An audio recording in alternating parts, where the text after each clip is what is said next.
Welcome, everyone. I'm Tracy Fitzpatrick, and I'll be your moderator today.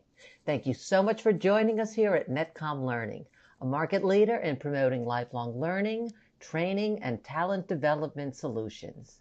We are very excited to host today's session, AI Prompt Engineering Masterclass, Skills, Strategies, and Business Impact.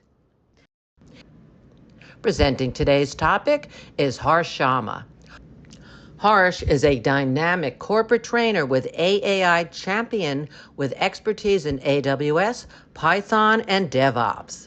Over the past 5 years, he's delivered immersive real-world training to professionals at Fortune 500 companies and leading universities. Please bear in mind that this is an overview of a very robust topic. We offer a collection of technical and business courses that can be tailored to your specific requirements. If you are interested in a further discussion, you can make an appointment with our learning consultants through our website at netcomlearning.com. Today's session is also being recorded, so you'll get free access to the recording in the next 24 hours via email. Netcom Learning helps customers build innovative learning organizations by achieving a smarter workforce, adapting to change, and driving growth. We do this with a broad catalog of offerings, developing customized learning plans, and our global delivery capabilities. Since 1998, we have been empowering organizations with our managed learning services to help them reach optimal performance results and address challenges. We do have 9 practice areas in which we specialize. They encompass people, process, and technology training. Today's presentation is from the Data and AI practice area. Netcom Learning offers a comprehensive training portfolio of courses for the topic being covered today. Our upcoming classes include various trainings on the given courses. You can also access a variety of marketing assets, such as the free training and blogs, by clicking on the available event handout. These offerings can be found with a simple search on our website at netcomlearning.com.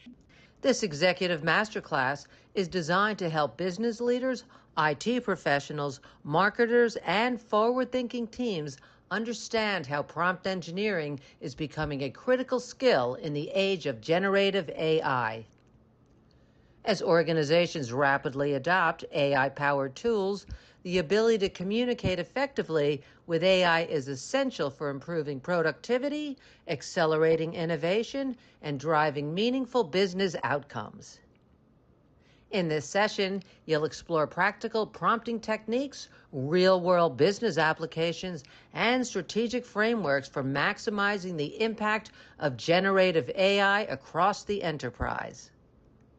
Learn how organizations are leveraging prompt engineering to streamline workflows, enhance content creation, improve decision-making, automate repetitive tasks, and unlock new opportunities for efficiency, growth, and competitive advantages in an increasingly AI-driven business environment.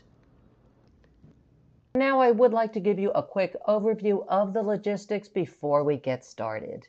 To begin with, you do have the option to view in full screen by clicking on the full screen button on the right side of the GoToWebinar viewer. Simply hit the escape key to exit the full screen. Everyone has been muted except for our presenters. Feel free to submit any questions you have for the presenters here in the questions pane, and we will address them at the end of the session. And to get the best out of today's events, we've included the slides, courses we talk about, and marketing assets in the handout section of your GoToWebinar viewer. You may refer to them at any time to get a better understanding of today's topic.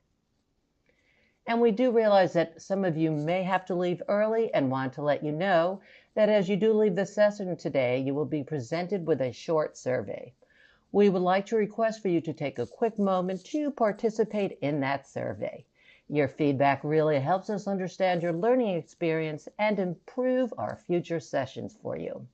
The survey answers are measured on a scale of 1 to 5, 5 representing outstanding and 1 representing poor. And now I'd like to pass this over to our trainer to present today's topic. Hey Harash, thank you so much for joining us today.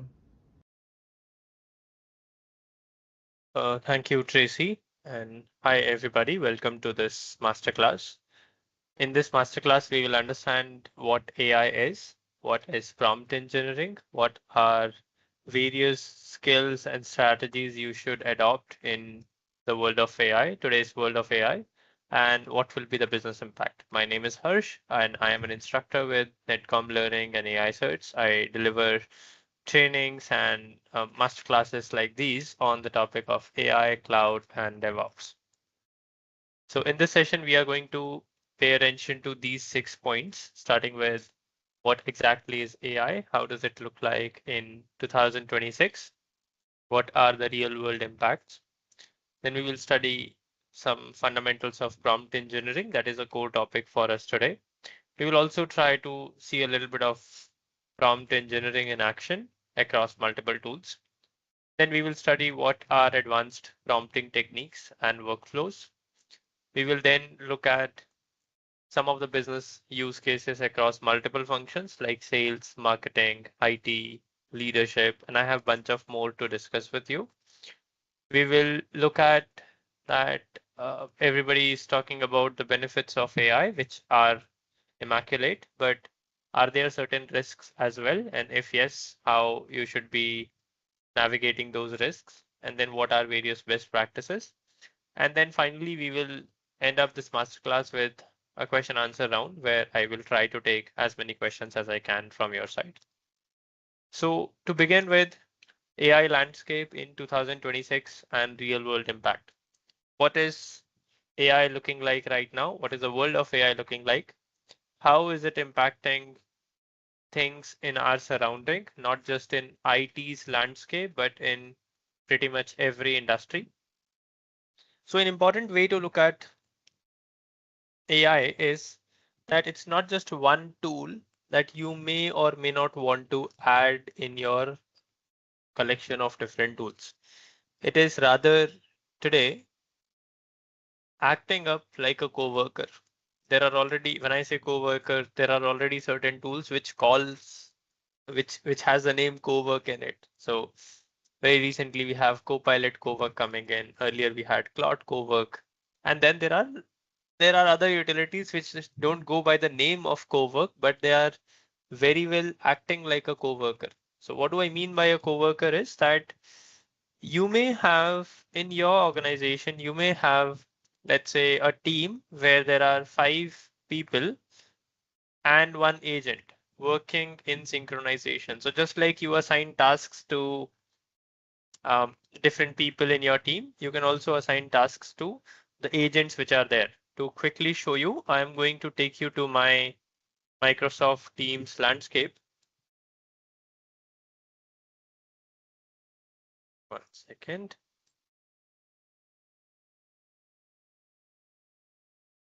And here I have a chat.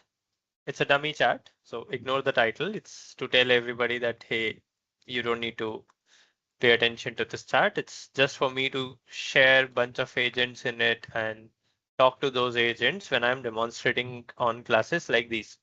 So imagine this is a very productive group, and I have a bunch of people in this group, and I also have 2 agents deployed. So like I can talk to a person, like here I have Dilip, who is one of my colleague. So I can say at Dilip, and a question like, what is the update on XYZ? Very similarly, I can say at an agent, like custom HR agent, and I have one more which is MS agent, SharePoint, 2nd April. These are just random names. And say, hey, tell me about current employment status in US or any such query like this. And the agent is going to answer that question for you. And it is real time. So humans work 8 to 9 hours, 10 hours, sometimes 5 hours a day, 5 or 6 days a week, and there can be delay. Like right now, I'm in a training. I'm delivering this masterclass with you. And if one of my team member messages me and say, hey, Harsh, can you tell me, do you have access to this file?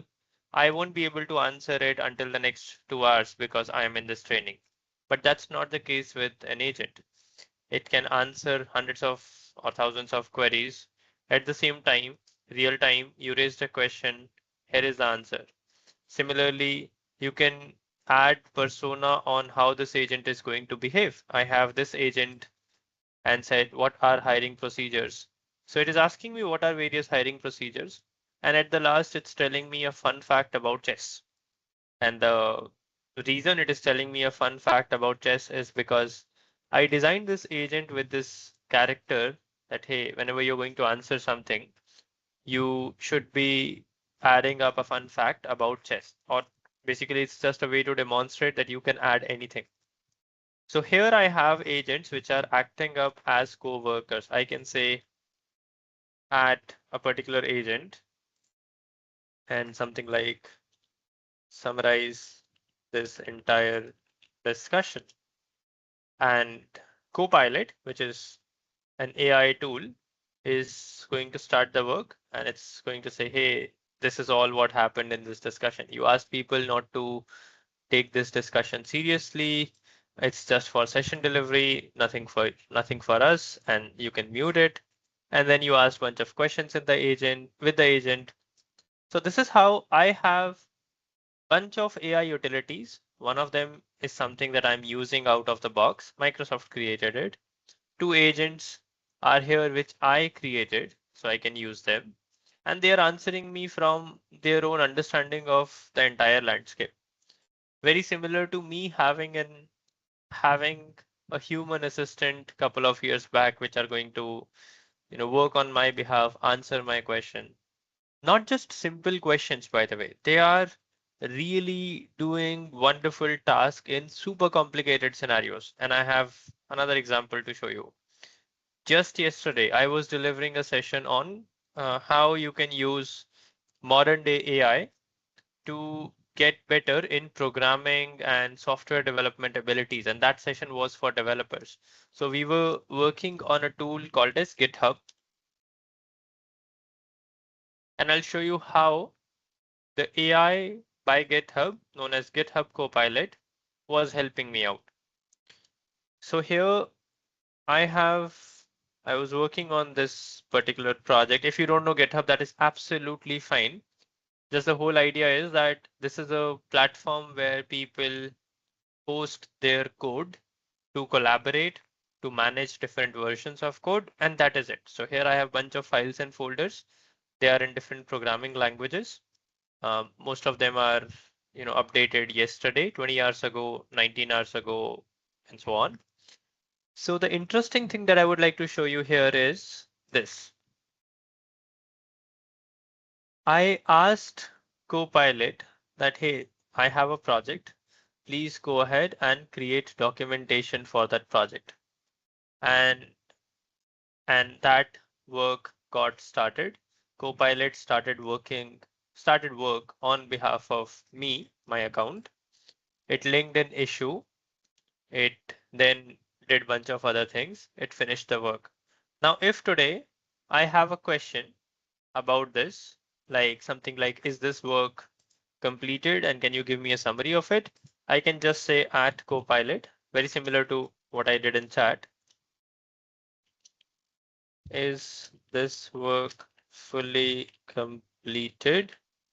Can you provide me a summary of this?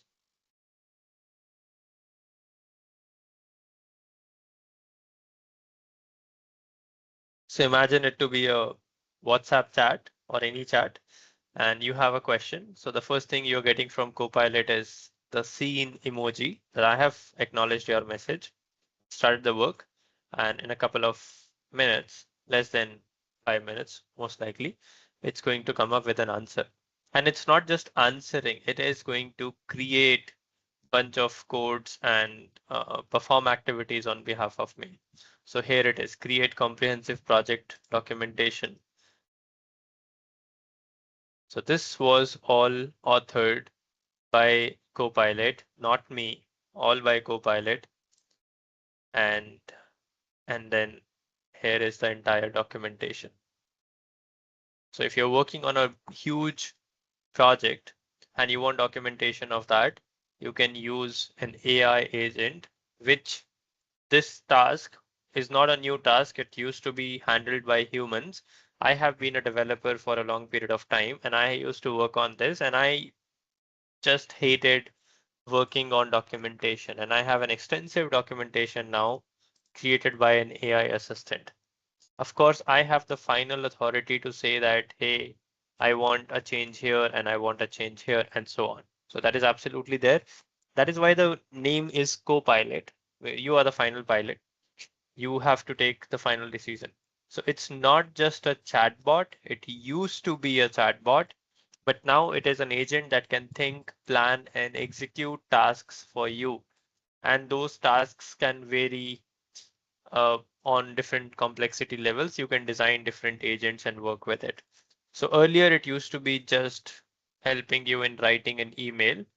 Now with agentic AI, we are able to find leads, draft outreach, schedule follow-ups, update CRMs, all automatically, right? You don't need to do a manual intervention. The agent and not just Copilot, bunch of other agents, bunch of other products are smart enough to perform a sequence of activities one step at a time and totally by deciding what is happening right now, what is the output. So imagine you found some leads and you figure out that there are not a lot of leads which are qualifying for further process. So you may choose, the agent may choose to go to different sources and perform the find lead task again. That smartness is there in today's agent. What is not there yet is AGI, where the entire world is working on. So almost every large AI organization, whether it is OpenAI or Microsoft or pretty much any organization, they're focusing on moving towards AGI as early as they can. And there's a lot of work going on around that direction, but still I feel like we are not there in the AGI space. So it's not just a tool, it is rather an architecture which is helping create huge impact across organizations, right? So what sort of organizations, what sort of industries? Pretty much every industry, whether it is a financial industry or a sales industry or IT industry or healthcare industry, pretty much in every industry, there is a huge impact created with AI. And if today you are not capable to use AI, which should not be a very complicated thing, then there is a high chances you're going to lag behind the competitors. So it's not just an optional tool, it's a mandatory tool. It's for an analogy, I will say that today, if you're deciding not to use computers, or if let's say even a decade ago you decided not to use computers and maintained the entries on paper pen as you used to do 30, 40, 50 years back, there is no chance that you would be able to survive in today's competitive landscape. Similarly, at one point of time, if a particular group of people decided that, hey, we are not going to use calculators, we are good with human manual calculations, there is no way you can be fast enough and smart enough and competitive enough in today's environment. And that is exactly the same story. If you today are going to choose to stay away from AI because it is new and change is very, tough oftentimes, it's highly likely for you as an individual, for you as an organization, for you as an industry, it's highly likely you're not going to sustain in the competitive landscape moving ahead. If you're part of an organization and there are doubts, should we use AI or not? I think these lines are going to help you. And if you're not part of an organization, you're joining this as an individual, it's a message for you as well. If you are a little worried of the change, you will have negative repercussions going forward. So it is transforming, not incrementally, not linearly, but very dramatically transforming how businesses operate. And it's not just improving efficiency, it's also completely modifying the operating principles. For example, I deliver a training. I deliver multiple trainings. If I go back 3 to 4 years, for me to prepare for a training, let's say the training is 2 hours.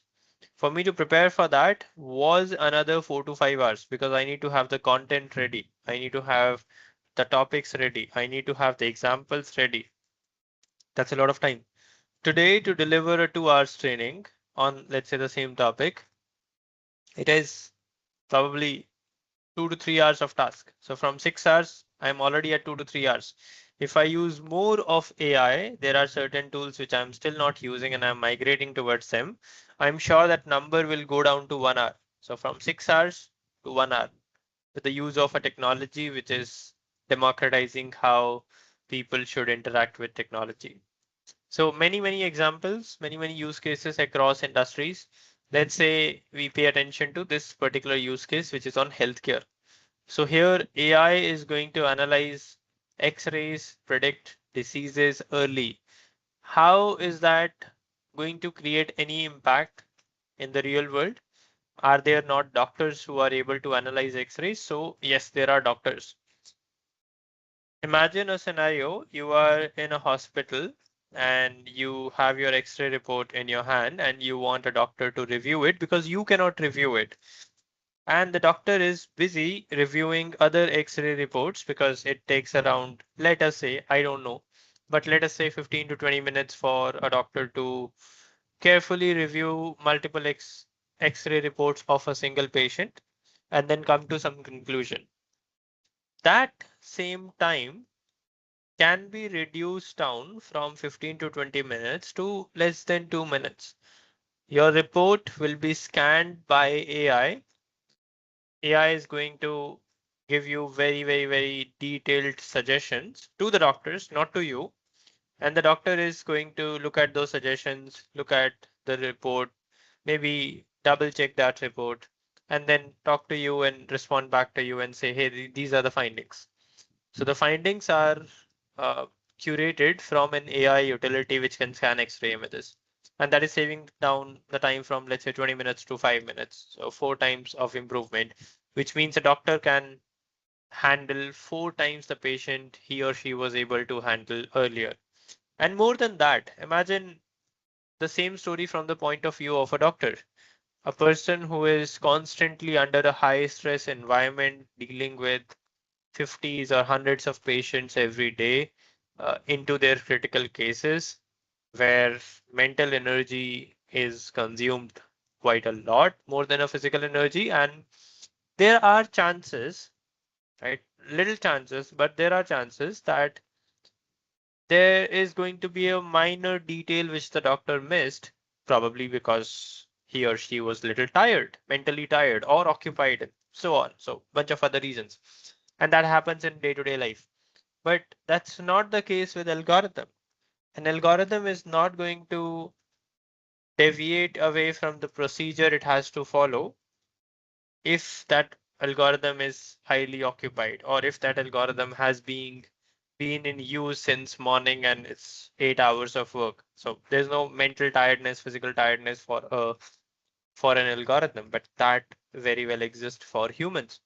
I am not at all saying that an algorithm cannot make mistakes. What I'm trying to say is that an algorithm tends to have less of something which we call as human error because there is no human in place.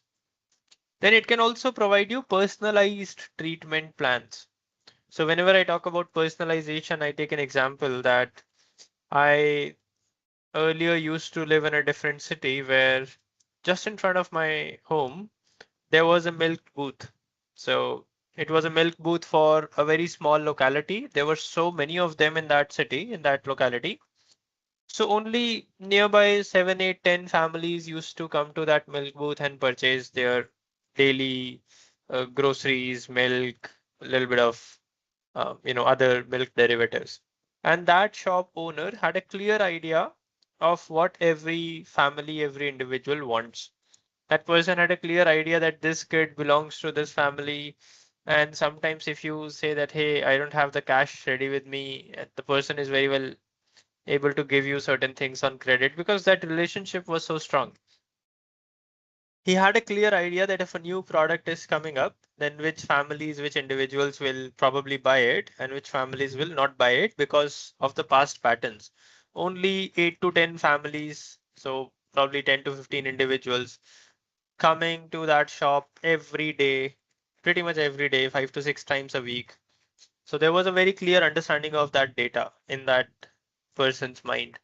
But now imagine a large e-commerce store like Walmart or Amazon, where there are not 6, 7 products, there are other 6,000 products. There are not 8 to 10 families coming, there are other 10,000 families coming. They are not coming every day, they are rather coming sometimes 5 times a year, sometimes 10 times a year, sometimes only once a year. There is no single human being which is working as a cashier or as a manager. There are other bunch of people doing different shifts. So it's highly likely that if I go to Walmart today and if I go to Walmart the next month and then once again the next month, there are decently good chances that different humans are going to help me in the billing process. And I'm going to interact with an absolutely different staff because they are in different shifts. Some of them resigned, some of the new joinees are there, and so on. There's no possible way that humans can now maintain that personalization for me.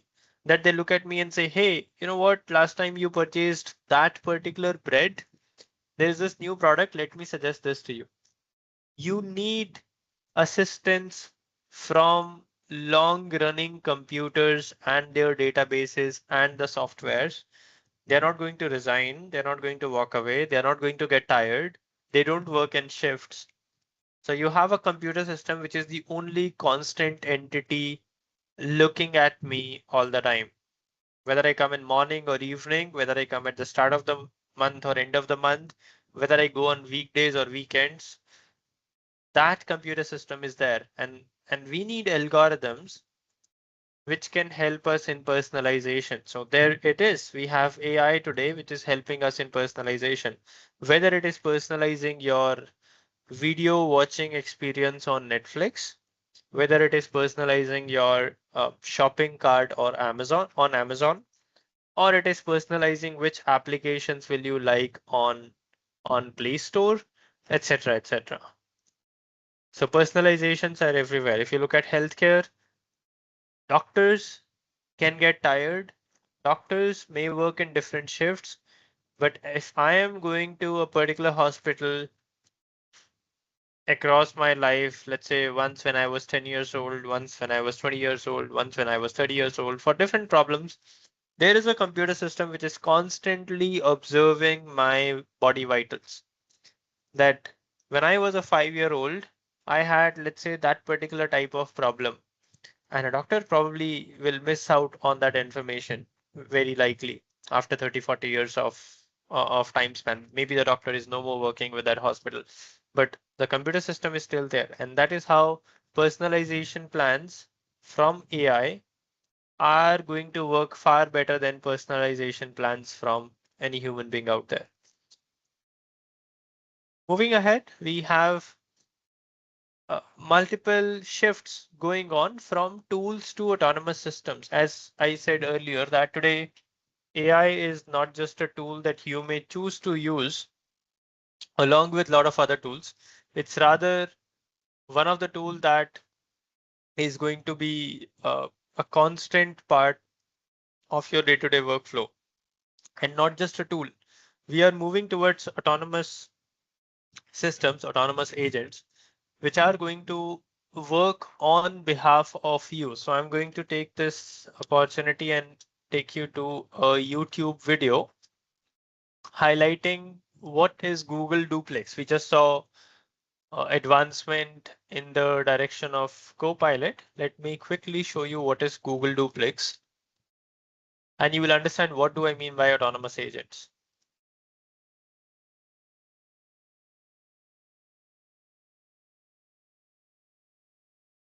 Second.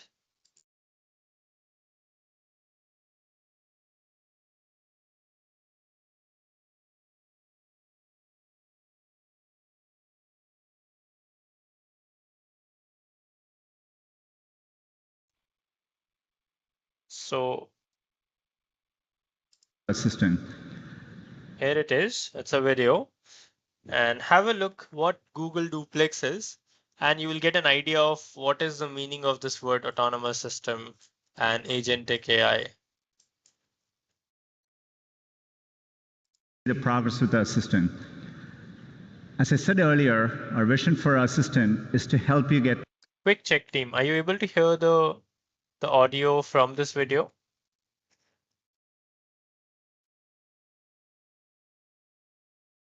Anybody from team? Yes, Harsh, I am able to hear it. Okay, perfect. Thank you. Things the progress with the assistant. As I said earlier, our vision for our assistant is to help you get things done. It turns out a big part of getting things done is making a phone call. You may want to get an oil change schedule, maybe call a plumber in the middle of the week, or even schedule a haircut appointment. You know, we are working hard to help users through those moments. We want to connect users to businesses in a good way.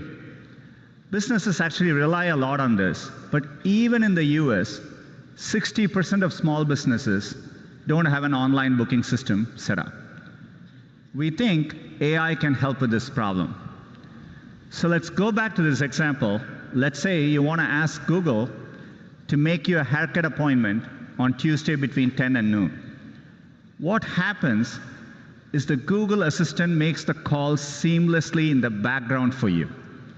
So what you're going to hear is the Google Assistant actually calling a real salon to schedule the appointment for you. Let's listen.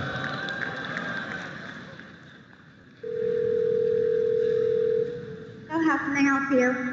Hi, I'm calling to book a women's haircut for a client. I'm looking for something on May 3rd. Sure, give me 1 second. Sure, what time are you looking for around?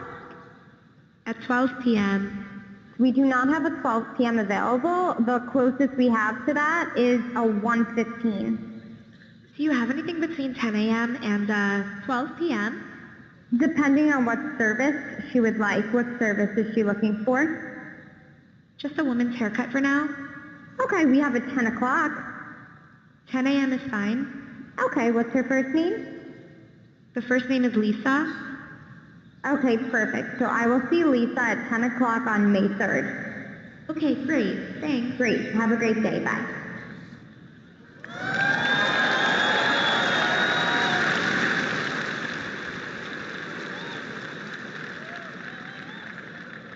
That was a real call you just heard. The amazing thing is the assistant can actually understand the nuances of conversation. We've been working on this technology for many years. It's called Google Duplex. It brings together all our investments over the years in natural language understanding, deep learning, text-to-speech. By the way, when we are done, the assistant can give you a confirmation notification saying your appointment has been taken care of. Let me give you another example. Let's say you want to call a restaurant, but maybe it's a small restaurant which is not easily available to book online. The call actually goes a bit differently than expected. So take a listen.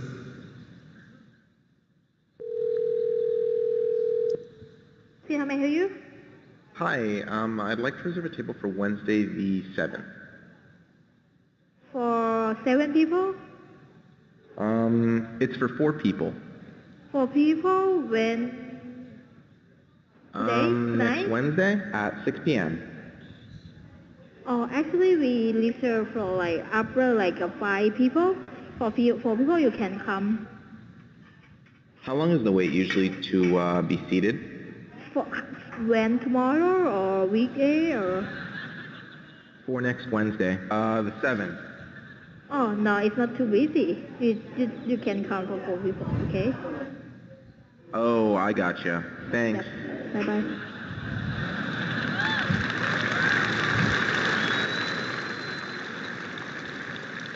Again, that was a real call. We have many of these examples where the calls quite don't go as expected, but the assistant understands the context, the nuance.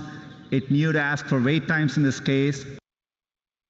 So hopefully you got an idea of what do I mean by autonomous agents and not just tools, as you saw that I can use. And by the way, fun fact, if you are really amazed by this technology, this is a video uploaded 7 years ago, May 8, 2018, which is like nearly 8 years ago.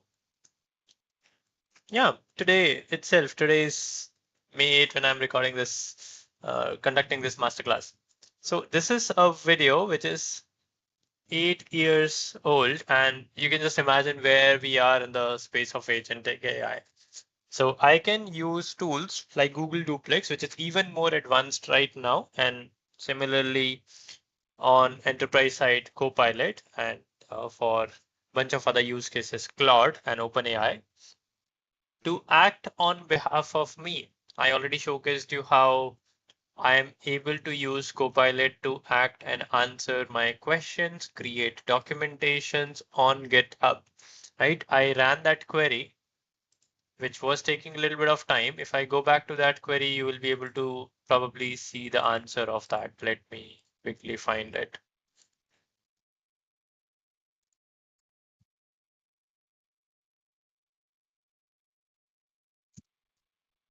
This.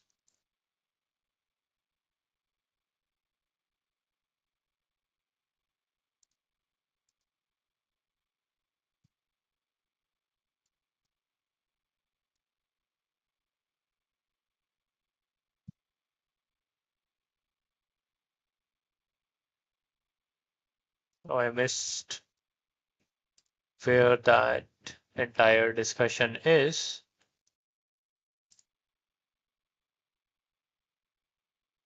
Here it is. So, is this work fully completed? I raised that question 22 minutes ago, and it says, yes, the work is fully completed. Here is a summary of everything added in commit.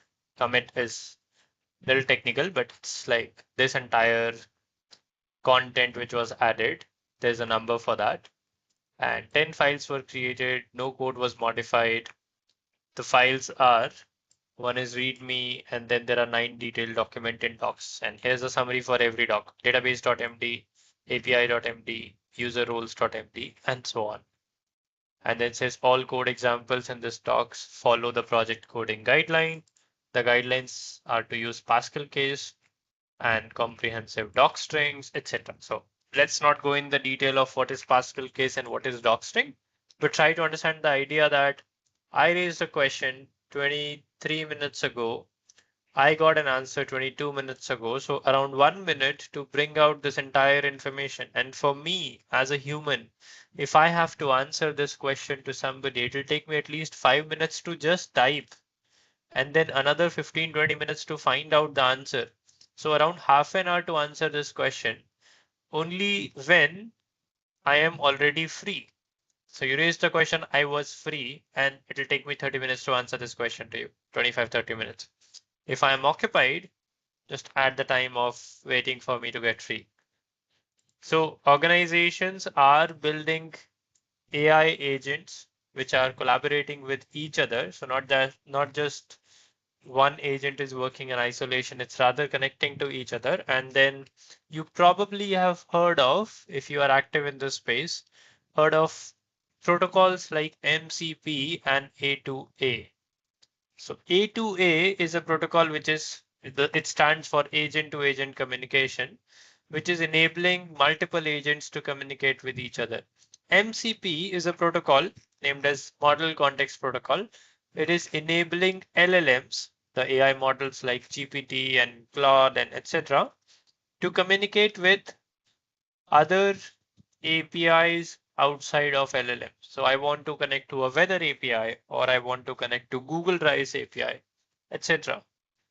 So there is a possibility that you have multiple agents as part of your organization, right? So there's, let's say, finance AI talks to risk AI, which then talks to compliance AI for different purposes. Then banks are using AI agents to analyze portfolios, simulate decisions, etc. Now, when you're going to work with AI, most of the AI today we are working on is conversational in nature. And just to give you an idea of where we are in the conversational AI space, if I ask you that leave your work aside out of all the social skills that you have, put down top 5 social skills in terms of difficulty level. And I asked this question to hundreds of people. I'm sure quite a lot of people will have a particular social skill in that top 5 list, which could be making people laugh or making people feel like they're having fun around me. Or in sophisticated way, I can say stand-up comedy. And today we have an executionary agent, again an AI agent, which just doesn't give you answer, but it actually executes task in the context of stand-up comedy, known as lolbot.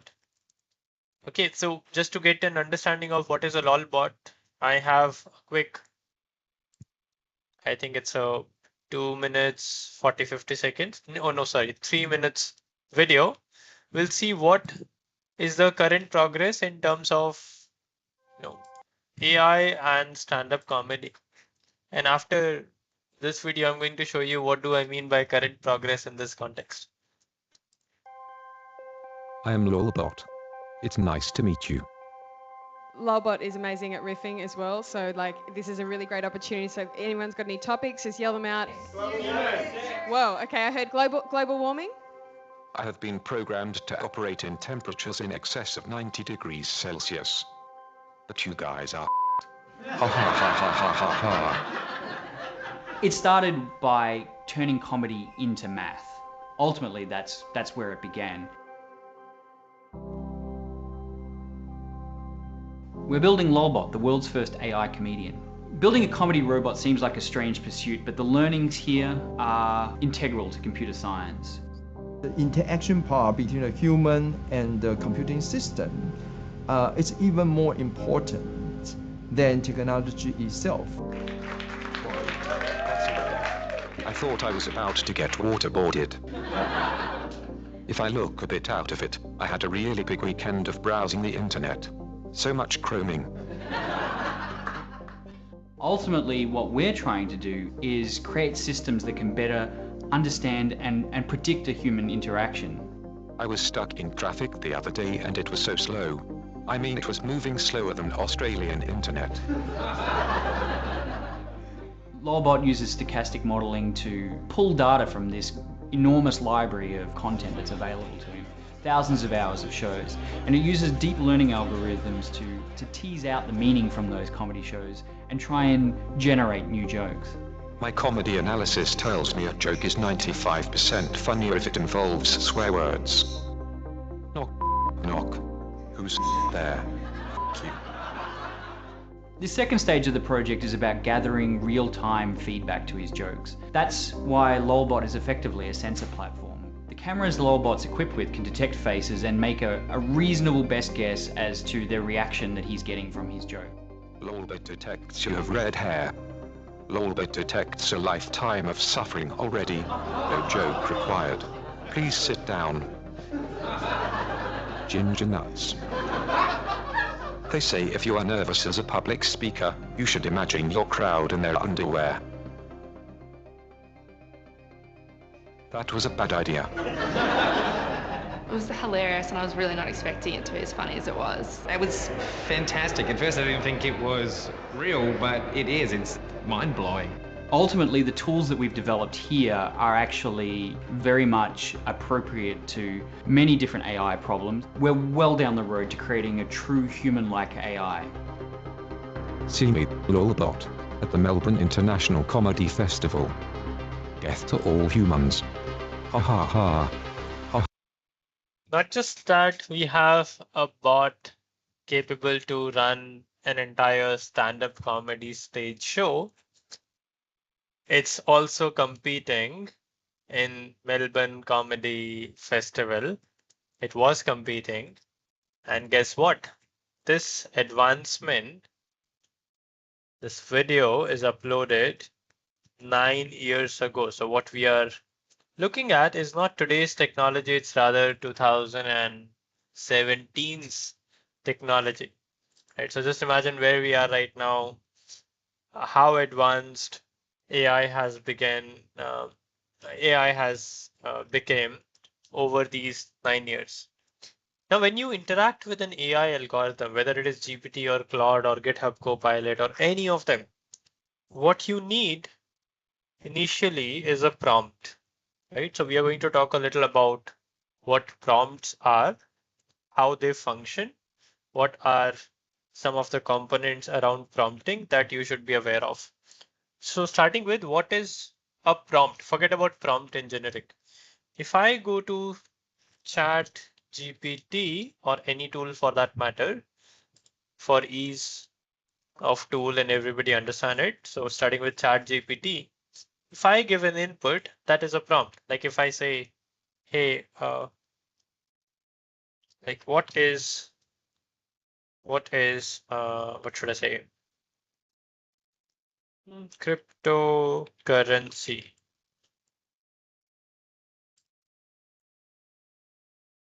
So here's the answer. Cryptocurrency is a type of digital money and so on and so on. So, and some features, and people use it for things like online payment. If you want, I can explain how blockchain works or how people actually buy and use crypto. Very fast answer.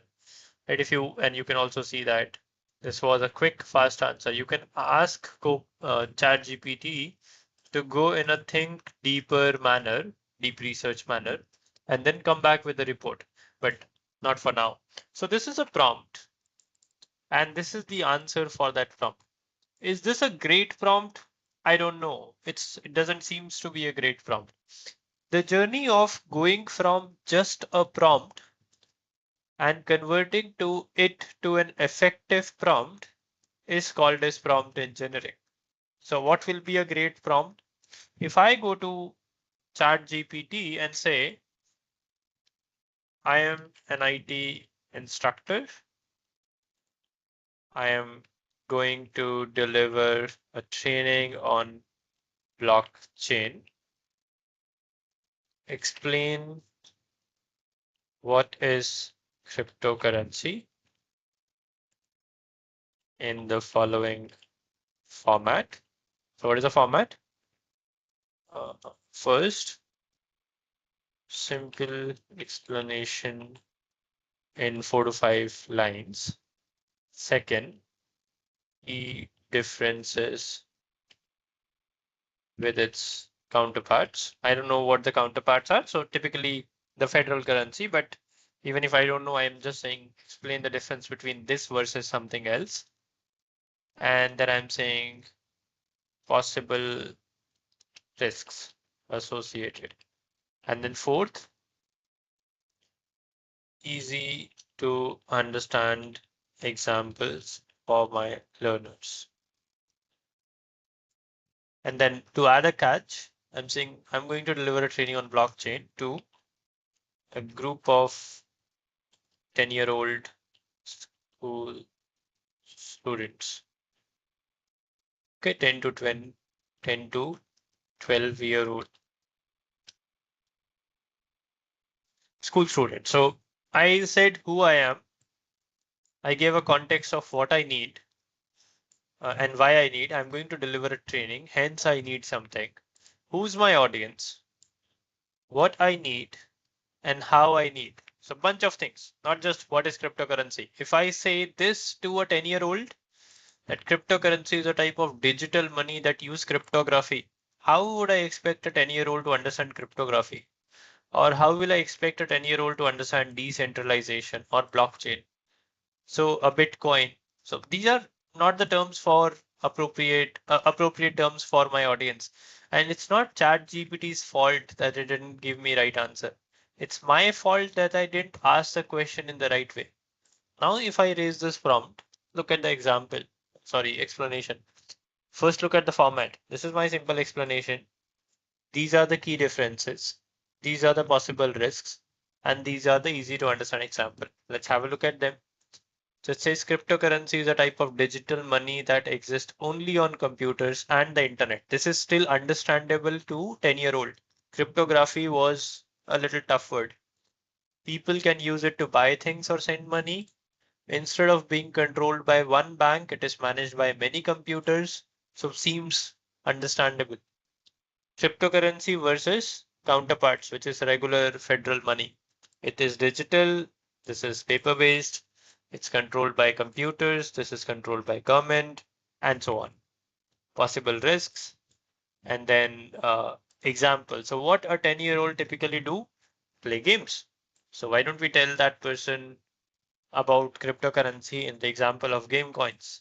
Class notebooks, another utility or another thing which that 10-year-old spend a lot of time with. Suppose the whole class keeps one shared notebook of who gave stickers to whom. So look at the vocabulary, look at the example.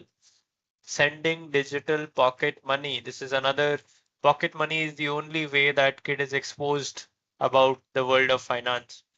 Limited edition cards. So you are playing, let's say, any card game, and then there are some limited edition trump cards type of thing. So you can align chat GPT to work the way you want it to provide outputs. And that journey of going from here to here is called as prompt engineering. This is a prompt. This is also a prompt, but the second one is more effective for my current use case. So what is a weak prompt? If you look at my slide, it says write about marketing. What to write? You want an email, article, proposal, investment plan. What exactly do you need? Versus if you say act as a digital marketing expert, create a 5-point social media strategy for a startup targeting Gen Z with an example. With examples. That is a strong prompt. You're telling more information to Copilot or ChatGPT or Claude or any tool about what you want, why you want it, how you want it, and if any sources to refer. Right now, there are no sources. Right. So the quality of AI output totally depends on the input that you are providing, the prompt. So what is prompt? The instruction that you provide to AI, and the art of designing better instruction is called as prompt engineering. Okay, it's not AI which is going to give you the best answer. It's always the prompt which is going to be answered. So it's not going to understand your mind if you are not going to pass on that information in the prompt. So what makes a prompt a good prompt? Because if I ask you to design very good prompts, you need to understand what are core components. Your prompt should not have these mistakes. It shouldn't be too vague, like explain AI or remember my prompt. Tell me about cryptocurrency. Vague prompt. No context. No mention of audience, use case, no format specified. And you are using one-shot prompting. Even what I did was a one-shot prompt. So we'll talk about what is one-shot prompt and why that's not a good idea for most of the time. So most of the time people use AI with prompts which are going through these mistakes. Right? They fail because they write lazy prompts. And what is a lazy prompt? Where you chose not to put effort. How are you going to fix it? You're going to fix it by understanding more prompting techniques, which can deliver good amount of result. So what are those prompting techniques? Let's have a look at them. I have a framework. This framework is provided by Microsoft. So Microsoft has this framework. Every other organization has their own framework as well, which is very similar. So instead of goal, they may call it objective. Instead of context, they may call it something else. Expectation can be written as format, but the final framework setting looks exactly like this. So you're going to have a four parts. How would I say? You're going to have four different parts in your prompt known as goal, context, expectations, and source. So what is a goal? What do you want from Copilot or from ChatGPT or from Claude? Basically any tool. What exactly do you want? Then you have context. Why do you need it? And who is involved in that? So in my example, I said that, hey, I want to understand cryptocurrency because I'm going to deliver a training to an audience, which is 10-year-old, group of people who are 10-year-old. And then expectation. So I want this answer in this and this style, like first paragraph, 3 to 4 lines, then comparison between other options, comparison with of cryptocurrency with its counterpart, and then I want some risks, and then I want some examples, and then source. Do I want my AI tool to leverage information from any particular source? If yes, then I have to specify that. Combining this with different prompting techniques, this is a framework. So your prompt should follow this framework. Basically, these are the 4 components that you should provide to your AI tool, and then expectedly it's going to work better. Combining it with different techniques. So one of the most common technique is zero-shot prompting. And what is zero-shot prompting? Zero-shot prompting is telling the tool what you want without any example. So if you noticed, my prompt did not have any example, and that is zero-shot prompting. So if you see, it says a technique in NLP where AI models perform tasks based on prompts or instructions without having seen any explicit example of the desired behavior. So you're not providing any example. So if there is no example, how the answer is going to come up? The answer is going to come up totally from the model's pre-trained data set. Right? And you are not customizing that data set in any manner. So let's take a quick 5-minute break, and then we will start with remaining topics after the break. So we are halfway around there.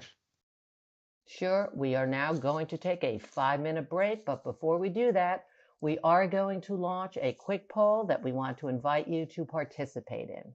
Doing so helps us know how we can better serve you by telling us who might be interested in more information or in taking some additional training. In addition, we have a lot more informative webinars coming up, so please go to netcomlearning.com/webinars in order to register.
Welcome back, everyone.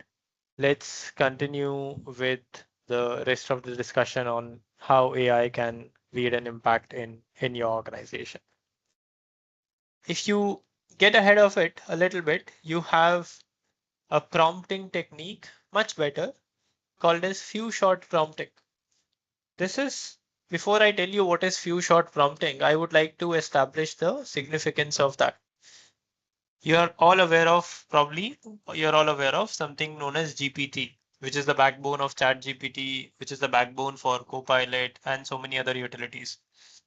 So GPT has multiple models, right? Right now, this answer must have been provided by a model like GPT-2, 3, 4, 5, etc. Not 2 or 3, but the latest one, maybe 4 or 5.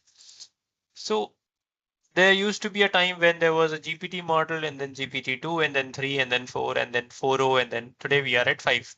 5 is, I think, very recent. The model named as GPT-3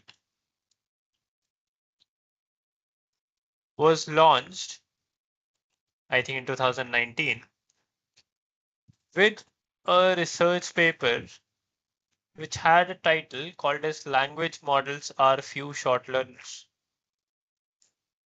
Just to give you a context of how beneficial few short learning is. Now, what is few short learning? Few short learning is very simply telling your AI tool what to do, and not just that, also telling your AI model that, hey, you know what? Look at this example where I have done this thing. Now you follow this example and do the same thing. So if you look at my screen on the right hand side, there is a prompt. And the prompt is classify the following text into great, meh, or yuck. For example, this is the example. And then you have the question. Okay. So now when you are asking the question, GPT is able to give you an answer. I am not at all saying that GPT cannot give you answers otherwise. But with the example, you are making your prompting journey more efficient. If I have to show you more examples of few shot learning, let's go to ChatGPT. Let's create a new chat. And I say, give me 5 examples of one shot prompts and their revised examples, revised versions. So here is a one shot prompt. Write a professional email to a client asking for delayed payment. And here is a few shot prompt. You are an accounts manager writing polite but firm payment reminder emails. Example, this is an example. If your client is ABC, the delay is 7 days and the tone is friendly, then you're going to write this. Dear ABC team, hope you're doing well. This is a gentle reminder regarding invoice number this, which was due 7 days ago. Kindly let us know the payment status. Another example, client XYZ, 30 days delay, tone is firm but professional. Here it is. And now I'm giving a question that given that you write an email for Delta Systems where the delay is of 14 days, and you might say, you know what, instead of writing a prompt where I am writing 2 emails, why don't I write the email for Delta System myself? And the answer for that is very simple. This prompting is a one-time effort. You have created a prompt which is going to work for a longer period of time with you, and not just for you, but also everybody in your organization. You can share it with people. And you may have hundreds of clients where you're going to send a payment reminder email.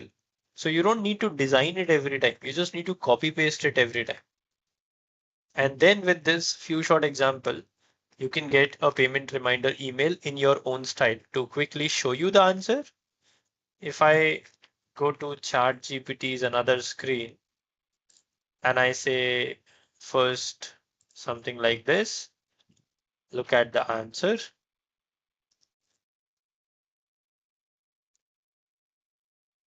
Is this a good email? Yes, it is a good email. Is this an email in the format that I want? No. How I want is this. So I'll give this prompt.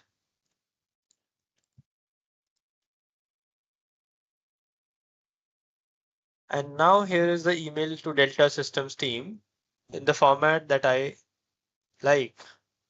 So I hope you're understanding what is few-shot engineering, few-shot prompt engineering. Similarly, you want a Python function. So write a Python function to validate email address. Let's say you are a developer versus giving a few-shot prompt like generate Python utility function with these. An example one, if somebody says validate phone number, this is the function. This function is keeping in mind these guidelines. Clear function name, look at the name, validate phone. Type hints, doc strings, exception handling. If you're not a developer, probably you'll not be able to understand what I'm trying to say, but that's okay. Similarly, validate postal code. Here it is. Next time you just have to say this, and then there will be a function which is following your guideline. Similarly, prompt number 3, sentiment classification. You want to classify the sentiment of a review or any feedback into positive, negative, or neutral. So if you say just this, which is a one-shot prompt, instead of that, you can say classify customer reviews into these 3 categories. And here are 3 examples, the review and its sentiment 3 times. And now you classify for this particular review. And then you're going to get an answer.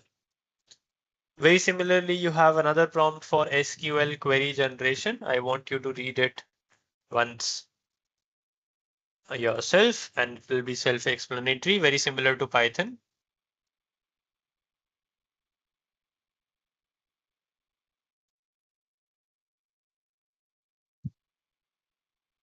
Okay, and here I have an AI tutor or explanation by AI. So it's taking the example that I chose earlier, explain blockchain to children versus saying this, explain technical concepts to children aged to 10 to 12 using simple language, real life analogies, short sentences, etc. And examples. What is internet? Internet is like a giant road system connecting computers around the world. What's cloud computing? It's like storing your toys in a shared storage room. And what's blockchain? You will get the answer.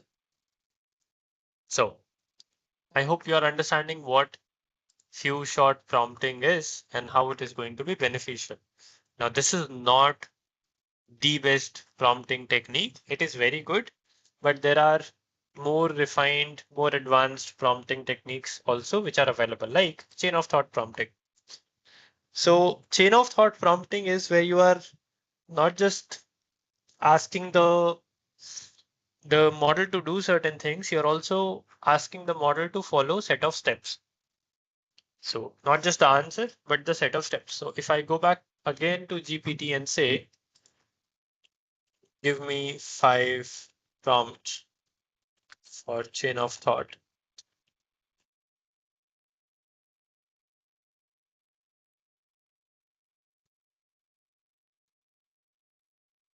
Look at the prompt.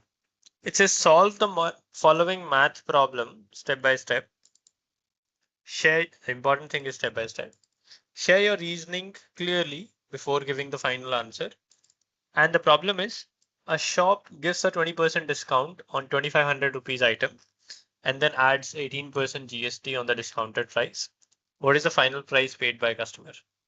Now, not just Chat GPT is going to solve this problem and provide me the answer. It's rather going to provide me a step-by-step answer and the reasoning. So look at the structure. Maybe you don't need that. Right? Maybe you don't need that. If I start a new chat and I just say this,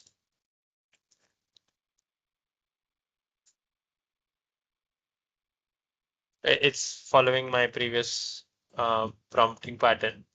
But if you would be in, where is that chat? Yeah. If you would be asking this prompt without giving this step-by-step approach and providing reasoning approach, you're just going to get the answer that the answer is 2360. But here now you're getting the entire step-by-step structure. Another example, debugging a program. Why a lot of examples on programming? Because ChatGPT has understood about me that I am a programmer, I am a developer. I often comes up with questions around different programs and uh, bugs in that, etc. So that is why answers are a little biased towards that. So imagine you are a developer, you are analyzing the code, and you want to know these 5 things about a particular code. So the AI tool is going to evaluate this program and give you a very step-by-step approach. Similarly, business decision making. Think through this business scenario step by step before answering. A small shoe company in India is deciding whether to sell through own website or e-commerce like Amazon and Flipkart. Flipkart is the Indian version of Amazon in case anybody is joining globally, or physical retail stores. And not just an answer, tell me initial investment, customer reach, profit margin, operational complexity, all of that. And then finally recommend the best approach for a startup with limited budget. Similarly, a cybersecurity threat analysis, act as an analyst, use chain of thought reasoning to investigate the incident. What is the incident? An employee clicked a suspicious email attachment. Soon after, the system became slow, unknown processes started running, and files were renamed with .log. And this is what happened. Now what to do? What to do is here, analyze step by step.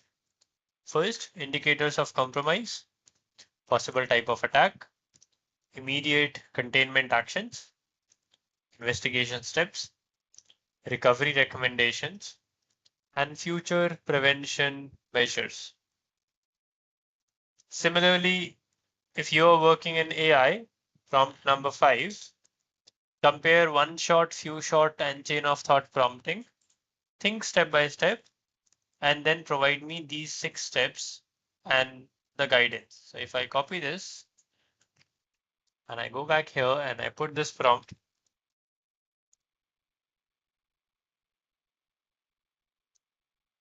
it's telling me what are prompting techniques.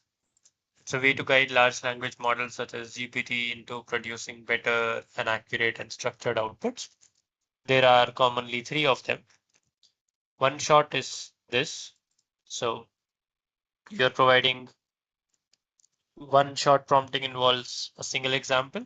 Remember, there was 0 shot as well, no examples. This is one shot.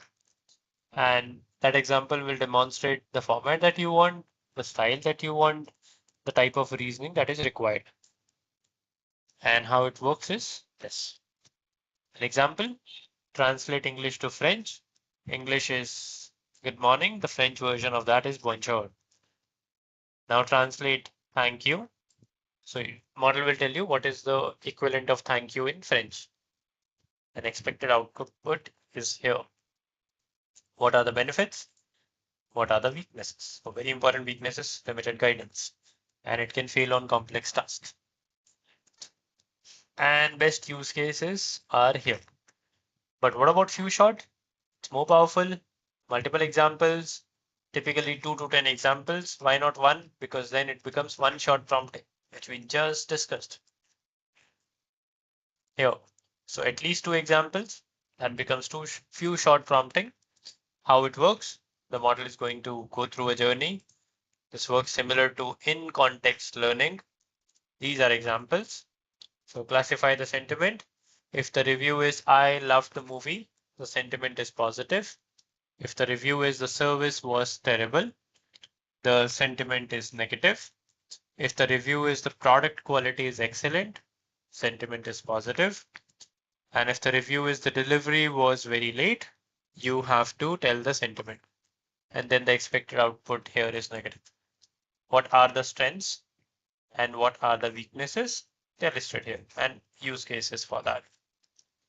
Then we have chain of thought prompting. So chain of thought prompting is where we are not just giving examples to the model, we are rather asking the model to produce an answer which contains a step-by-step reasoning approach followed, and then some closing deduction.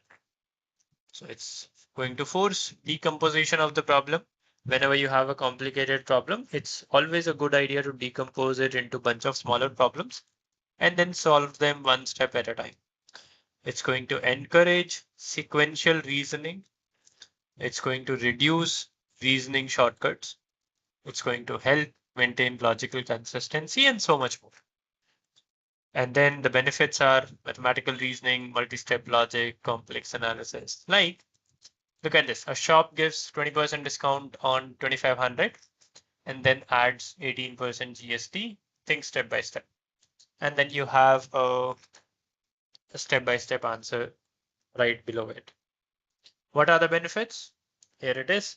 If you have complex reasoning questions, it's always a good idea that you use chain of thought prompting. And there are certain weaknesses as well. What are the best use cases? Mathematics, coding logic, decision making, multi-step workflow, and others. And the comparison. Now, one very good prompting style is few short chain of thought prompting. What is that? Chain of thought, which is reasoning, but with bunch of examples. So if I say, give me few short chain of thought prompting examples. So you're a helpful math tutor, solve problems step by step before giving the final answer. First example, a shirt costs 1200, 10% discount is applied. What is the final price? So first it is finding 10% of 1200, then it is discounting that, and then it's telling you the final answer is this. Step-by-step solution, which is chain of thought. But this is just an example. Second example. And then you have a question. A mobile phone costs 25,000 rupees. A 15% discount is applied. What is the final price? Very similar to the other examples. Then logical reasoning. You're a reasoning assistant. Analyze the problem carefully and explain your reasoning step by step. All cats are animals. Tom is a cat. Is Tom an animal? And then the reasoning that all cats belongs to animal category. Tom is identified as a cat. Therefore, Tom belongs to the animal category. And yes, Tom is an animal. Similarly, all fruits contain seeds. An apple is a fruit. Does an apple contain seed? Same example. All programmers solve problems. Ria is a programmer. Does Ria solve problems? So same sort of analogy. And I'm going to get an answer which is solved step by step, but also the model learned through examples that how these steps should be evaluated. Sentiment analysis with reasoning. This is the review. You don't want a sentiment, positive, negative, neutral. You rather want a reasoning. The hotel staff was very friendly and rooms were clean. So the review uses positive words like friendly and clean. The customer describes a good experience. No negative feedback, hence it is positive. The food was cold and the service was extremely slow. Review contains negative phrases like food was cold, service was slow, and there is dissatisfaction. No positive aspects are mentioned, so negative.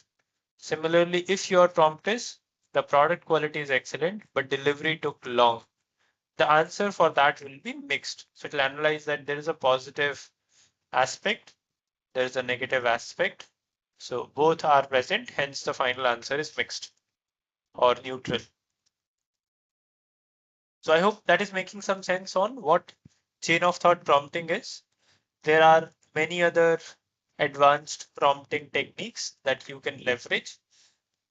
You can also create prompt workflows, which is called as chaining prompts together or sequential prompting. And this is actually how experts use AI. When I say expert, I don't mean AI experts, but people who are expert in using AI. So if I again go back to ChatGPT and say, give me an example of prompt workflow and prompt, or let's stick to this sequence of prompts where the output of one step becomes the input for the next step. Like, you're a content strategist, analyze this topic, benefits of cloud computing for small businesses, provide these examples. So here I will have the expected output, the target audience is this, endpoints are this, key areas are this, tone is this. And now I'm saying using the following analysis, which is here, the same which is provided, create a detailed blog outline with this. So now if you notice, the second step is totally dependent on the analysis which is coming from first step. Your input is this, your output became the input for second step, which produced a blog. So your output became the blog. And then you are saying write a 1200 word blog article using this outline. So sorry, not blog, but blog outline. And that blog outline went to draft the blog. And then you are improving the readability, and then you are generating the social media content. And starting from the line about cloud computing, you have a social media content to promote a blog article and the blog content and everything else which was needed on the go. And it is a multi-step process. First, you generate the content, then you refine the content, and then you execute or format it into the way you want, like convert this into a LinkedIn post plus an ad copy. So then there are some advanced prompting techniques as well. Prompt training we just talked about. There's something called as multi-persona prompting. You're going to have AI go through multiple role plays to solve same problem from different direction. Then you have critique and improve prompting. You're going to ask AI to refine and review its own content. It is also called as self-review prompting style. Then you have constraint-based prompting. You're going to add some limits in the prompt that these are the areas that you cannot touch upon, etc. So again, there is no right or wrong answer on how a prompt should be. It's rather a journey that you have to go through.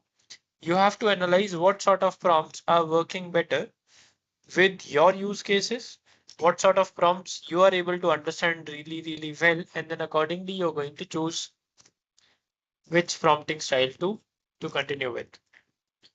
Now I have some examples to explain how a good prompt looks like. So if you see this prompt, it says, write a summary of a service review using 2 sentences, some context that this this review is for a store which is online, not an offline retail store, but online store, and for the service which is shipping. The review is Amazon Prime Student is a great option for students looking to save money. Not paying for shipping is the biggest save in my opinion, and so on and so forth. And then finally, you have that little nudge summary that, hey, this is where I want my answer to start. And the output you can see on the right hand side. So what does this prompt contain, which makes it a good prompt? It contains instructions. It contains context. It contains input data. And it contains output indicator. Output indicator is not at the top. It is actually at the bottom. The summary column is the indicator that here I want my output to begin with. So when you are designing a prompt, it's very important that you follow these guidelines. Be very clear and concise on what you want. Include context, use directives, include output. Start with a question as much as you can. You should start with your ask, that what you really want, and then a lot of context about. Provide example responses, which is going to make it a few short structure. Break up into complex tasks. Break up complex tasks into fundamental tasks. Sorry. So if you have a very complicated problem statement, you should break it down to simple bunch of simple problem statements chained together to be solved. Then experiment and be creative. So do not shy away from asking some refinement on the content that is generated by your AI tool. It is a tool for you to leverage. Make sure you leverage it rightly. Then I have some prompting examples where I'm going to pause for a minute and I want you to choose which prompting example out of the two is better. For example, here, prompt 1 and prompt 2. Which one is better?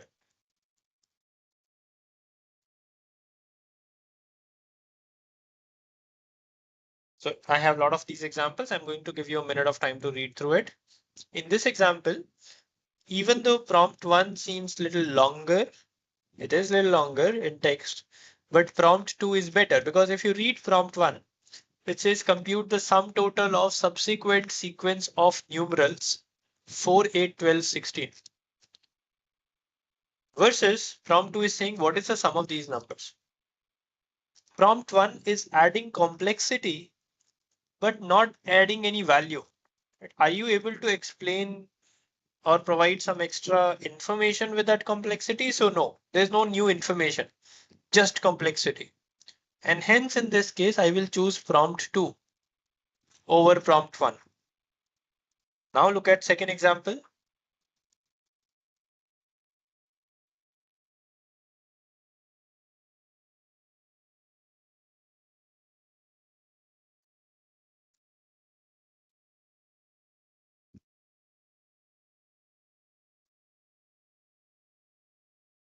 Summarize this article and then provide a summary of this article to be used in blog post. Is prompt 2 having extra content? Yes. But is that extra content giving you some information? Yes. Provide a summary of this article. The extra content is to be used in blog post. That is important. Otherwise, you're not giving a nudge that this summary will go to social media. This summary is for you to read and understand the topic, etc., etc. So prompt 2 is better than prompt 1 in this example. Next.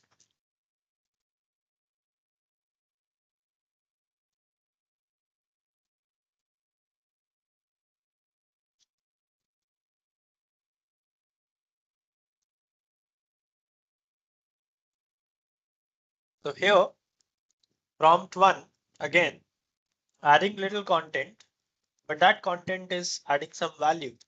Provide the answer in a full sentence, and that makes it an effective, a better prompt compared to prompt 2.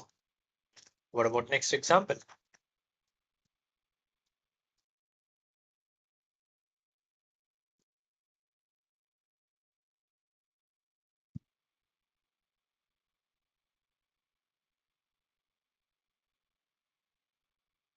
Same in this. Prompt 2 is a little more in terms of content, but that content is very helpful. Prompt 1 does not tell you any detail of the circle. So how will you calculate the area? You cannot. If you will run prompt 1, all your AI tool will tell you that, hey, this is how you can calculate the area. So your prompt is not calculating something, it's rather just telling you the formula so you can manually calculate. But in prompt 2, you're giving the required inputs for the AI model to calculate it on its own. Hence, prompt 2 is better. What about this?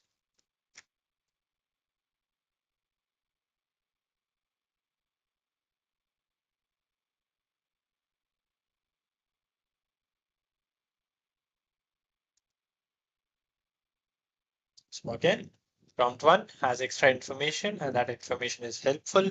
Hence, prompt 1 is better. Another example, and the last example.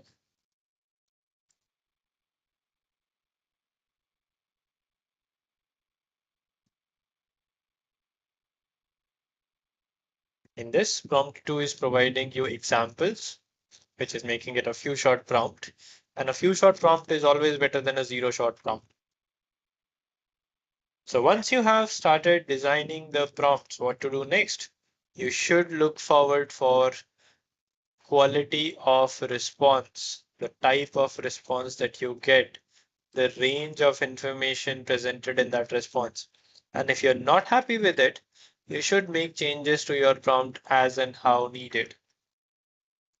Now, with that discussion on prompts, I'm going to move forward and understand and explain what are various business use cases of AI across multiple functions like sales, marketing, IT, leadership, etc. So AI has multiple use cases across multiple business functions, not just technology business function, but across sales, across marketing, across IT, across ops, across management. You have multiple utilities. For example, in sales, AI can analyze customer data and suggest what to say in your next sales call. This is how modern day AI tools can help you. How modern day agentic AI tools can help, they can actually make a sales call. They can actually answer your customer's email, right? Again, I'm not saying that we should blindly trust it. We should work so much to create an agentic AI utility which can help us in that, but that is possible in today's environment. Then comes marketing. So AI can help you create 10 ad variations and predict which one will perform best based on its own understanding. And an agentic tool can launch the ad campaign, can refine the ad campaign, can take actions on Meta ad platform or Amazon ad platform or Google ad platform, wherever the ads are running, and improve the ad campaigns, not just by suggesting you, but by actually taking the action.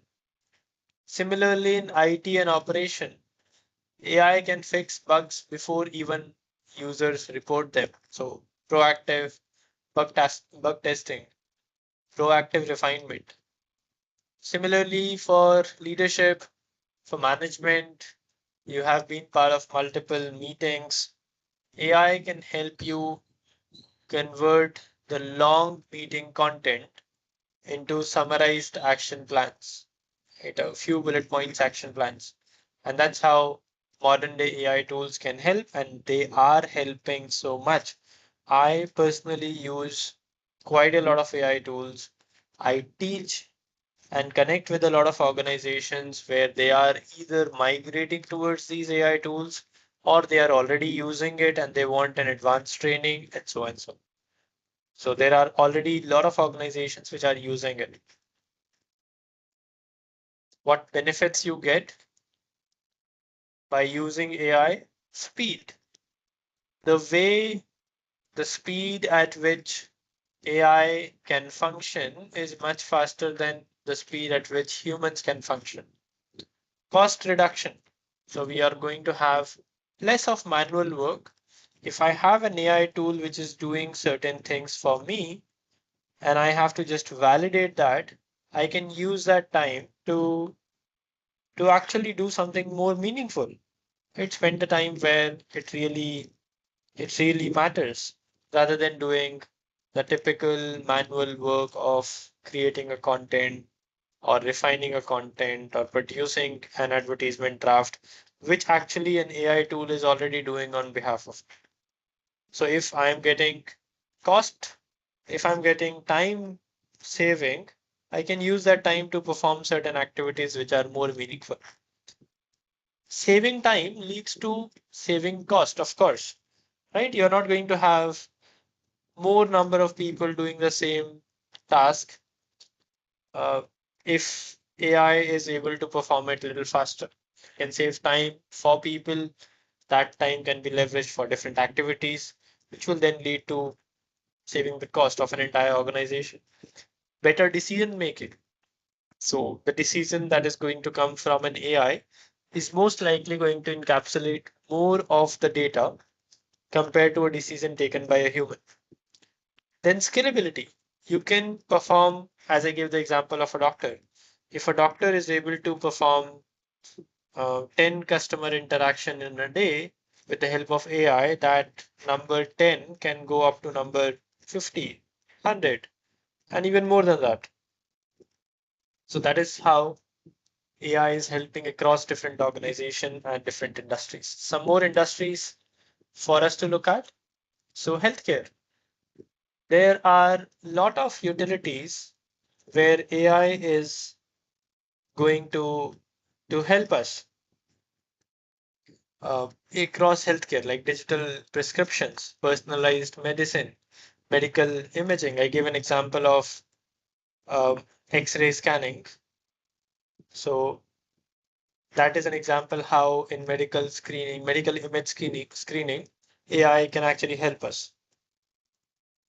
Similarly, for life sciences, drug discovery, protein folding, synthetic biology, personalized drug suggestion, AI can help us so much there as well. Financial services. There are lots and lots and lots of financial institutions which are embracing AI in a lot of different workflows across them. So there are multiple financial institutions already using it. There can be more financial institutions which are going to start leveraging it. Then manufacturing. So in product designing, process optimization, preventive maintenance, also known as predictive maintenance, material sciences, we can use AI across these domains. Then comes retail, optimizing price, virtual try-ons. There are a lot of organizations which are coming up with AI-led virtual try-ons. Dynamic pricing is a big thing. Store optimization, or also called as shelf optimization or shelf placement, itself is an entire study, and AI is helping so much in that. Product review summaries when you are dealing with high number of customer reviews coming in. Media and entertainment. You want to generate content, you want to have virtual reality, you want to generate news articles, AI can help there as well. And now you can think of another organizations and industry where AI is helpful.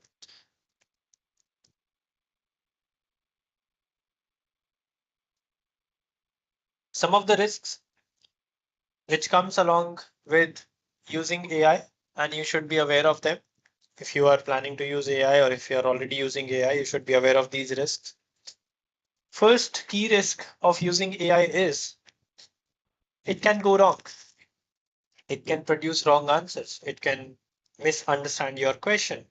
You may fail to express your question. So all of these are certain risks of the ongoing use of AI.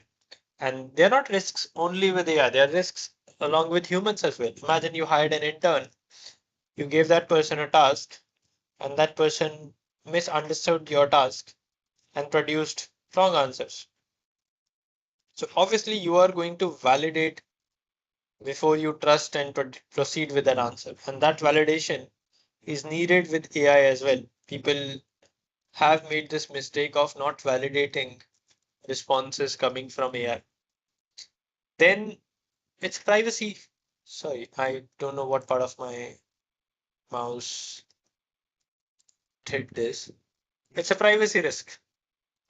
When you are using any sort of AI tool, there is a possibility that the data that you are passing on could be used, could be exposed to external organizations or use cases, and that has happened in the past.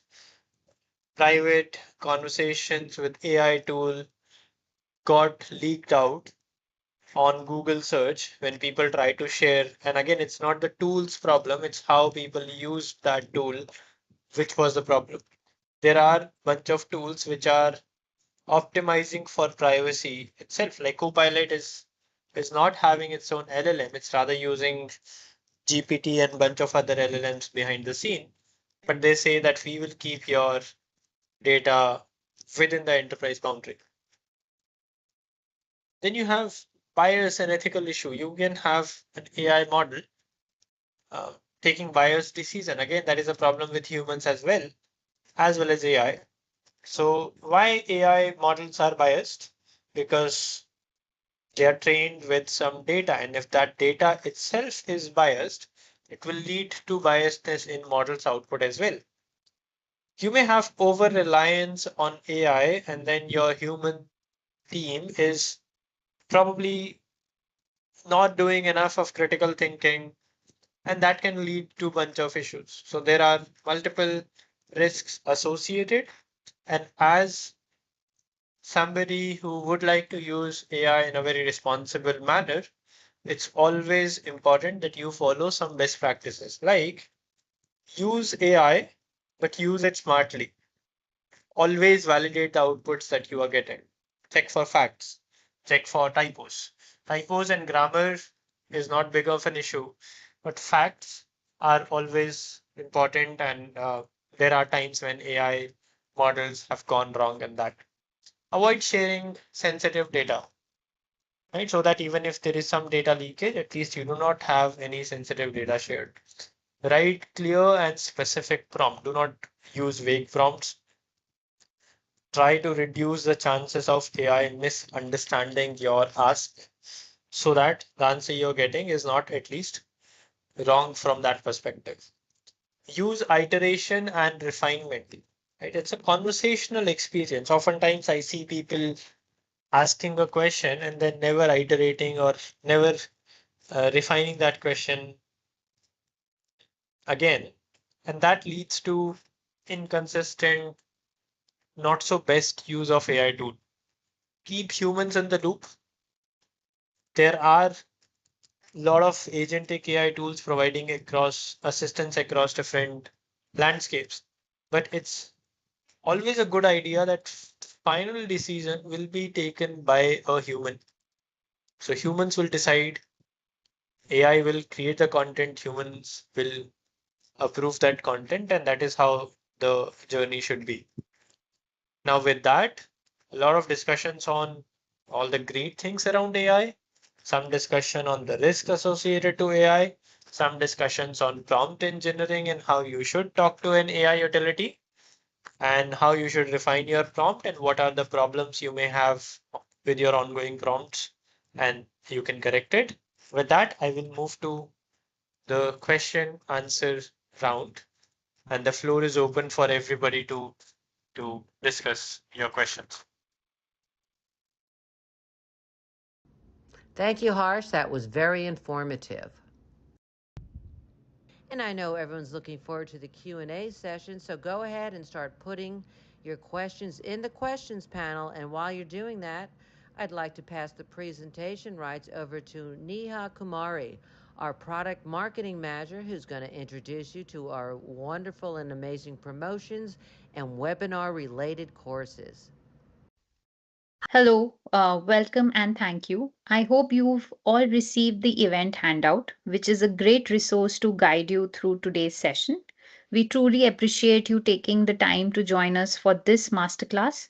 Whether you are in healthcare, finance, marketing, or any other sector, AI driven data solutions are transforming the way businesses unlock value, streamline operations, and drive innovation. We pride ourselves on delivering AI cert trainings through our network of 3,300 plus certified instructors, all active experts in their fields. At Netcom, we've been empowering businesses worldwide since 1998 with cutting edge solutions that accelerate organizational growth and innovation. Our headquarters are located in the heart of New York City, and we are proud to offer worldwide delivery capabilities to support our global clients. Inside the handout you've received, there's a link to access the session recording for today's masterclass. This gives you the chance to revisit the material or dive deeper into any concepts you'd like further clarification on. Now, let's take a look at some of the latest AI Cert courses available. They are divided by roles to help you choose the right path based on your career needs. I encourage you to click on the hyperlinks in the handout to explore the official course documentation and gain a deeper understanding of each offering. It's important to note that all our courses are taught by subject matter experts. Additionally, you'll enjoy perks like 180 days of access to virtual labs, 90 days of class recordings, and access to the Netcom 365 portal. You'll even have the option to repeat classes for free within a specific period if you miss a session or wish to review a topic. We've also included a few additional resources in the handout, including upcoming free events and insightful blogs. I highly recommend exploring these to broaden your understanding of our offerings and how they can help you and your organization achieve your learning and business goals. We have exciting upcoming schedules that you won't miss out. Here are some of them. These specialized programs will help you harness the power of AI for different roles and industries, ensuring you stay ahead in today's competitive landscape. We've also included a few additional resources in the handout, including upcoming free events and insightful blogs. I highly recommend exploring these to broaden your understanding of our offerings and how they can help you achieve your learning and business goals. These specialized programs will help you harness the power of AI for different roles and industries, ensuring you stay ahead in today's competitive landscape. As a part of your journey, we also recommend exploring these valuable marketing assets to further enhance your AI knowledge and skills. Learn about the Learning Passport and flexible team training packages we offer. For organizations with complex, geographically distributed teams, we offer the Learning Passport. This flexible solution allows you to consolidate your training funds for up to 12 months, unlocking tremendous value, including up to 100% additional value on your funds. With the Learning Passport, you get unlimited access to over 4,000 authorized training courses. If your team has ongoing skilling requirements, this is an incredibly cost-effective solution to meet your learning needs year-round. Additionally, the Learning Passport also includes access to certifications, virtual events, blogs, webinars, and special promotional offers available on our website. It's your one-stop solution for building a smarter workforce. And finally, be sure to check out Russell Sardar's latest book. As CEO of Netcom Learning, Russell has written a powerful framework to help organizations build smarter workforces, adapt to change, and drive growth in this rapidly evolving business environment. Don't miss out on this invaluable resource. Thank you for joining us today. With the right knowledge and skills, you can lead your organization to success and stay ahead in an AI-driven world. Stay tuned for more updates and exciting learning opportunities from Netcom Learning. Together, we'll shape the future. Thanks so much for guiding us through that information, Neha. And now we're going to go ahead and jump right into our question and answer session. First question is, how can I improve my prompts to get more accurate and business-ready outputs? Okay, so to get more accurate, relevant, and business-ready outputs, it's always better you follow a framework that we discussed. I'm taking you back to that particular slide. So that framework is here: goal, context, expectation, and source. Make sure that you have provided all of these informations in your prompt. Your prompt contains the required goal. It contains the context. It contains the expectation. It contains the source. And then on the top of that, you can use example-based prompting, like few short prompts. You can build iterative discussion on that prompt and the response. And that is how you can get more business-ready outputs from AI tool. Second question, what's the difference between zero-shot and few-shot prompting, and when should I use each? Okay, so zero-shot prompting is where you are not providing any example in your prompt, which is here. Or if I take you back to my GPT discussion.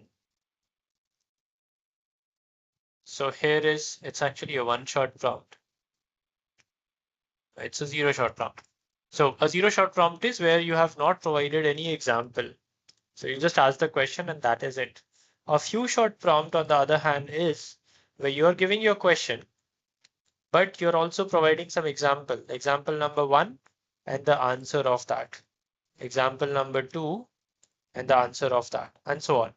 So when you are providing the example, it becomes a few short prompt, and you should, as much as you can, use few short prompt. But if you feel like your question is very simple, it needs no examples and AI is answering it really well, then a zero shot prompt will also be fine. Next question. How do prompt workflows help in the real business scenarios? Okay. So prompt workflows are basically chaining multiple prompts together to solve a little larger problem. Think of it this way. When you interview a person for a job role or you give an interview, it's never a one question journey. It's rather a journey of multiple questions, right? So let's say you are the interviewer and you are looking forward to hire a person for a particular job role. You'll ask the experience and the person will say, I left this organization and then moved to another organization uh, within 3 months of joining. So you'll say, hey, why did you leave this organization? What was wrong? Etc. So you're basically building all that conversation. The same story is with an AI tool. When you are asking an AI tool to solve a little complex problem, there's going to be a requirement that you're going to chain the prompts and create a workflow which will execute one after the other to find out those deep level insights. And how it's going to help you? It's going to help you solve complex business problems. With a single prompt, it's highly unlikely that you're going to get a meaningful problem resolved. For that, it's important that you follow a chaining workflow in prompts. Next question is, how can AI agents be integrated into business workflows like sales, IT, or marketing? Okay. There are multiple utilities across different industries that you mentioned, sales, IT, or marketing, where AI can be leveraged. For example, in sales, you can use AI for let's say analyzing customer conversation, suggesting a very personalized and recommended product to every client, leading to higher conversion. In marketing, the same story with ad campaigns, generating ad campaigns, optimizing ad campaigns, targeting better audience across these ad campaigns, finding out what content will go good, what image will go good in that ad campaign, etc. In IT, managing your infrastructure, predicting the cyber outages, predicting the capacity so that you can plan for underutilization or overutilization in advance. So there are going to be multiple workflows. You need to find which workflow is suitable for you. If you're not very sure of it, please go to a tool like GPT and search that, hey, I work in marketing department. I want to use AI. What are various use cases in which I can use it? And the final question, what are the biggest risks of using AI and how can we mitigate them? Okay. So AI has a bunch of risks associated with it. One of the risks is biasness. Maybe the response you're getting from AI is biased. So if you're going to use an AI model for hiring in your organization, there is a possibility of some sort of bias, maybe gender bias, maybe ethnicity bias, and that needs to be carefully looked at and mitigated. Then you can have bias around privacy. You can have bias around hallucination. The facts which AI is presenting could be wrong. So you have to always carefully review the content that an AI model is generating for you and make sure that these biases are removed. How will you mitigate them? There are guidelines, but the most important point in that guideline is a human in the loop review. It should always be finally approved by a human before that content is being consumed or used in any production grade environment. I hope that helps. Once again, I want to remind you that as you leave this session today, you will be presented with a short survey. We would like to request for you to help us by taking a quick moment to participate in that survey. Your feedback really helps us understand your learning experience as we are constantly looking at how we can improve our future sessions. The survey answers are measured on a scale of 1 to 5, 5 representing outstanding and 1 representing poor. We want to thank all of you for joining us today, and if you do come up with any additional questions, Feel free to send them to webinar@netcomlearning.com at any time. We hope that you found today's webinar informative, and we look forward to seeing you back here with us soon. Feel free to tell your friends and colleagues about our webinars and other courses. Have a great day, everyone.